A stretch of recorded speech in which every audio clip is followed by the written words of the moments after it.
لات، منات اور عزا یہ کون تھے اور ان کا ذکر قرآن مجید میں اور کیوں جب ہے؟ حضرت آدم علیہ السلام دنیا میں تشریف لائے تو کس وقت کہاں سے بت پرستی شروع ہو گئی تھی اور کس طرح شیطان بتوں کے حوالے سے انسانوں کو گمراہ کرتا آیا؟ بسم اللہ الرحمن الرحیم۔ لاکھوں کروڑوں درود و سلام نبی کریم صلی اللہ علیہ وآلہ وسلم پر۔ دیکھتی آنکھوں سنتے کانوں ضرب الاسلام کی جانب سے عبد المنان کا سلام پہنچے۔ پہلے زمانے میں بت پرستی ہوتی تھی، جیسے مشرکین مکہ کے یہ 3 بڑے بت لات، منات اور عزا مشہور ہیں، جن کا نام قرآن مجید سورۃ نجم میں آیا ہے۔ 19 نمبر آیات میں اللہ تعالیٰ ارشاد فرماتا ہے، بھلا تم نے لات اور عزا پر غور کیا ہے اور تیسرے ایک اور بت منات پر؟ کیا تمہارے لیے بیٹے ہیں اور خدا کے لیے بیٹیاں؟ یہ تو بہت بے ڈنگی تقسیم ہوئی۔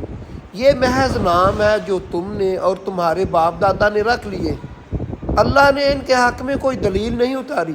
یہ محض گمان کی پیروی کر رہے ہیں اور نفس کی خواہش کی، حالانکہ ان کے پاس رب کی جانب سے ہدایت آ چکی ہے۔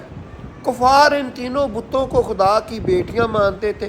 پورا مشرکانہ خدائی کا نظام ان تینوں تکنوتی بتوں پر کھڑا تھا۔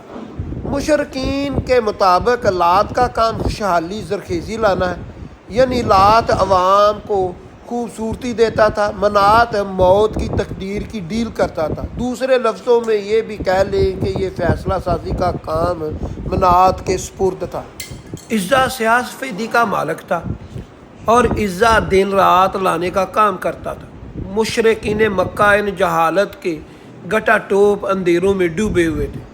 ظلم کا نظام اپنے عروج پر تھا۔ کاہن اپنی مرضی کے فیصلے کرتے تھے۔ ہر فیصلہ ان تینوں بتوں سے جوڑ کر عوام کو چپ کروا دیتے تھے۔ قوم ان بتوں کو خدا مانتی تھی، اس لیے خاموشی سے ظلم سہتی رہتی تھی۔ یہ بت نہیں، ایک ظلم کا نظام تھا جس میں امیر آدمی پیسوں سے اس نظام کے 3 بنیادی مناروں کے بتوں کو اپنی مرضی سے فیصلے کروا لیتا تھا۔ اس وقت کا اطلاق چوتھا میڈم کاہن تھے، جنہوں نے بات عوام تک پہنچتی تھی۔ یہ اطلاعات ان سے جڑی یہ 3 بت اس وقت کے بادشاہوں نے خریدے ہوئے تھے۔ عام غربت آدمی کے لیے یہ نظام ہمیشہ خروج وصول کرتا تھا۔ یہ قیمت اس قدر زیادہ ہوتی کہ آئندہ آنے والی نسلیں اس کے ساتھ منسلک قبیلہ ختم ہو جاتا، مگر پھر بھی قیمت باقی رہتی۔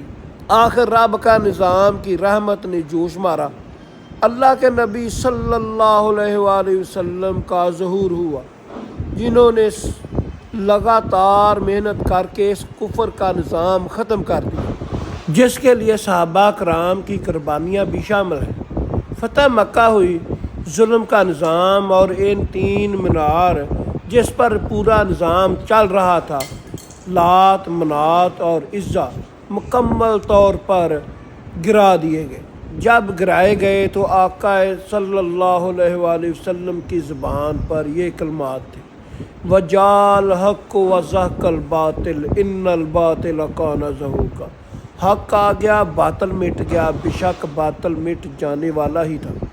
یہ تکنوتی مضبوط سرمایہ دار سے کوئی خراج طلب نہیں کرتی، سرمایہ دار کے گھر کی لونڈی ہے۔ اطلاعات کے کاہن ان سرمایہ داروں کی مداح سرائی کرتے ہیں۔ یہ کاہن اس جعلی خدائے راج اور اس سے منسوب جعلی خدائی بیٹیوں کے ارحام کو مکمل طور پر سپورٹ کرتی ہیں۔ کاہن اس وقت میں میگنیٹ مقناطیس سے بڑے بڑے بتوں کو ہوا میں معلق کر کے عام آدمی کو جعلی خداؤں سے مرغوب کر کے بلیک میل کرتے ہیں۔ آج بھی یہ اطلاعات کے کاہن برقی میڈم استعمال کر کے نئے خدا بنا کر معصوم لوگوں کو بے وقوف بنا رہے ہیں۔ ایسے ظالم پرست بت پرست نظام میں معصوم آدمی کی جان کی بلی لی جاتی ہے۔ حضرت آدم علیہ السلام کے 2 بیٹے حابیل اور قابیل۔ حابیل نے نیاز پیش کی اور اس کی نیاز قبول ہوگی، وہ نیک آدمی تھا، اور قابیل کی نیاز قبول نہ ہوئی اور وہ شیطان کا ساتھی تھا، اور اس نے حبیل کو قتل کر دیا، اور جو قبیل تھا وہ حبیل کو قتل کرنے کے بعد چلا گیا اور وہ مرتد ہو گیا۔ قبیل جو مر گیا تو اس کے مرنے کے بعد قبیل کی اولاد نے اپنے باپ قبیل کے نام کے بت بنا لیے۔ سب سے پہلے وہاں سے بتوں کی بناوٹ اور بتوں کو پوجا کرنے کا کام شروع ہوا۔ بت پرستی کا مطلب یہ ہے کہ کسی بھی ظاہری شکل و صورت کو الہ کا درجہ دے دینا، اپنا خدا ماننا، اسے اپنا مشکل کشا، حاجت روا، زندگی دینے والا اللہ ہی مان لینا۔ بت پرستی میں عام طور پر پتھر، لکڑی یا دھات کے ہاتھوں سے بنائے ہوئے بت شیبہ کو پوجا جاتا ہے۔ حضرت ابن عباس رضی اللہ تعالیٰ نے روایت کرتے ہیں کہ جو بت قوم نوح میں پوجے جاتے تھے بعد میں وہی عرب میں پوجے جانے لگے۔ یہ نوح علیہ السلام کی قوم کے نیک لوگوں کے نام تھے۔ جب ان کی موت ہو گئی تو شیطان نے ان کی قوم کے دل میں یہ بات ڈال دی کہ اپنی مجلسوں میں جہاں وہ بیٹھا کرتے تھے ان کے بت نصب کر دے اور ان بتوں کے نام ان بزرگوں کے نام پر رکھ دے۔ چنانچہ ان لوگوں نے ایسا ہی کیا، لیکن ان کی عبادت نہیں کی، یہاں تک کہ جب وہ لوگ بھی مر گئے تو ان کا علم جاتا رہا، تو بعد میں ان بتوں کی پوجا کرنے لگے۔